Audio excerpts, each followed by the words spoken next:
Hello guys, and welcome to a brand new video on the channel. Today, we're diving into some significant updates and clarifying a few critical aspects of NIO's battery rental system, along with the status of the anticipated NIO China listing. Let's unpack it all. To start with, let's talk about NIO's battery as a service BaaS program and some common concerns. When you opt for BaaS, you're essentially purchasing the vehicle but not the battery. Instead, you rent the battery and pay a monthly fee for its usage. Interestingly, there is no physical difference between a rented battery and a purchased one. Whether you buy a NIO with a battery included or choose to rent one, once a battery enters the swap station ecosystem, it becomes interchangeable. So, if you bought a NIO with the battery and go for a swap, your battery could end up in someone else's car, and you could receive a different, fully charged battery in return. This interchangeable battery system leads to a logical question. What happens if a battery gets scratched or damaged? Here's where things get interesting. If you own the battery and it gets damaged, your vehicle insurance covers the repair costs. When you go for a swap, NIO's system scans the battery for any damage. If an issue is detected, you would be directed to a service center, and the repair costs would be handled by your insurance, potentially impacting your premium the following year. However, with the BaaS model, there is an added layer of convenience. The monthly battery rental payment includes an extra insurance fee, about 60 RMB, approximately $10. This insurance specifically covers battery damage.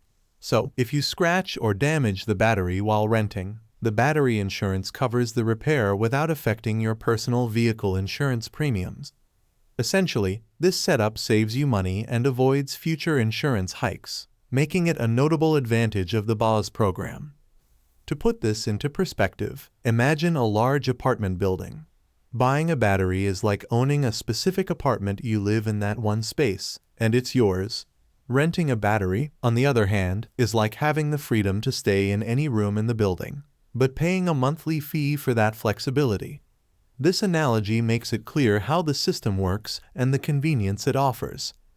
Another concern is battery degradation. NIO actively manages battery health within its ecosystem. If a battery starts showing signs of degradation, NIO takes it apart, replaces the malfunctioning cells, and ensures that the battery health remains above 80 to 85%. They don't dispose of entire batteries. They maintain them efficiently, ensuring consistent performance. NIO covers the cost of these repairs, which is relatively minimal, but still something they absorb to maintain a high-quality ecosystem. Now, moving on to an interesting distinction emerging in Europe with different battery types A, B, and C. Apparently, certain battery types charge faster than others, which has made some European NIO owners hesitant about battery swaps. There's also a minor inconsistency with standard range batteries 70 kWh and 75 kWh versions, where sometimes you might receive a battery with an extra 25 km of range. While not a massive difference, it's something European customers are more sensitive to, especially regarding charging speeds. NIO owners there may encounter slower or faster charging batteries than their previous swap. But it's helpful to view this as a potential advantage rather than a drawback. Shifting gears, let's talk about the NIO China listing, something that's been a topic of speculation.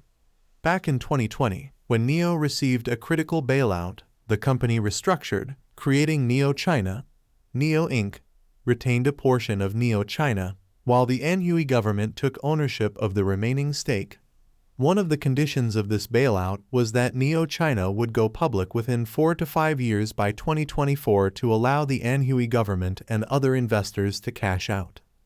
But here's the twist: NIO China has not gone public, and for a good reason. Over the past few years, NIO Inc. has been steadily buying back shares of NIO China, effectively reducing the NIO government stake and allowing them to quietly cash out without needing a public listing. As a result, there is now less pressure for NIO China to go public since the original government stakeholders have already exited. The recent investment from the NIO government into NIO China adds another layer of complexity. Unlike investing in NIO Inc., which trades publicly, This investment was directed towards NIO China specifically, diluting NIO Inc.'s ownership in NIO China slightly, but injecting fresh capital into the business. This strategic move gives NIO more financial flexibility without diluting shares held by NIO Inc. investors.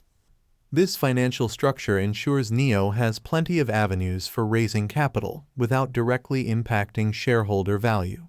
Of course, if NIO ever decides to pursue more funding through NIO China, listing on a Chinese exchange remains a viable option, though not immediately necessary. For investors, this provides reassurance that NIO has multiple strategies to secure funding and remain solvent. The company's ability to attract government-backed investments while maintaining flexibility with its battery swap and BaaS systems speaks volumes about its strategic direction and resilience in a competitive EV market.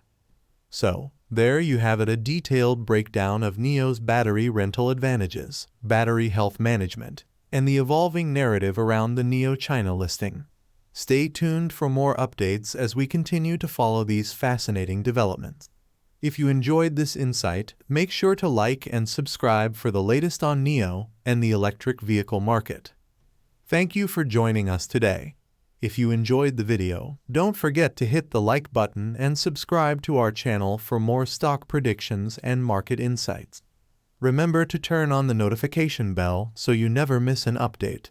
Happy investing, and see you in the next video.